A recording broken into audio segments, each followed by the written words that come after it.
Hello दोस्तों, welcome to my channel Hindi व्याकरण। हिंदी व्याकरण के अंतर्गत हमने कल पढ़ा था स्वर। आज हम उसके आगे पढ़ते हैं व्यंजन वर्ण। व्यंजन किसे कहते हैं? वे वर्ण जो स्वर की सहायता से बोले जाते हैं उन्हें व्यंजन वर्ण कहा जाता है।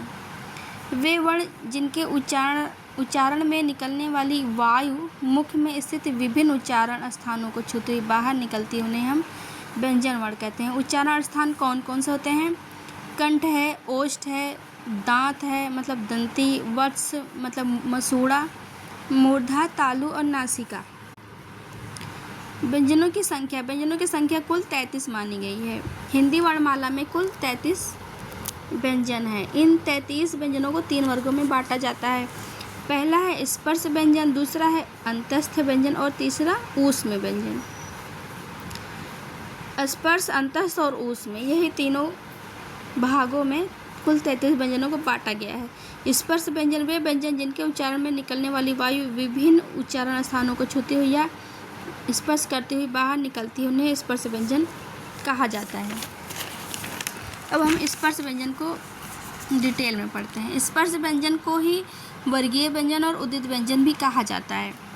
जब निकलने वाली वायु अलग अलग उच्चारण स्थानों को छूती हुई बाहर निकलती है तो उसे स्पर्श व्यंजन कहते हैं।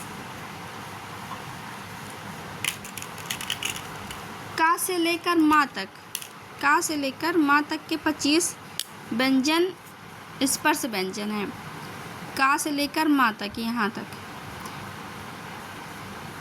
इसे स्पर्श व्यंजन, वर्गीय व्यंजन और उदित व्यंजन भी कहते हैं। एक वर्ग का निर्माण करते हैं ये इसलिए क्योंकि ये एक वर्ग का निर्माण करते हैं, इसलिए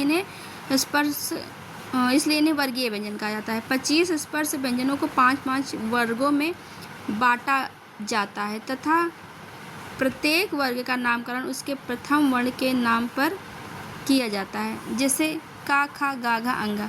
तो इसको का है तो ये का वर्ग है, ये चा वर्ग है, ये टा है टा वर्ग, ता वर्ग और पा वर्ग। 5 वर्गों में बांटा गया है स्पर्श व्यंजन को। अब हम पढ़ते हैं अंतस्थ व्यंजन। अंतस्थ व्यंजन को अर्धस्वर भी कहा जाता है। वे व्यंजन जिनके उच्चारण में निकलने वाली उच्चारण स्थानों को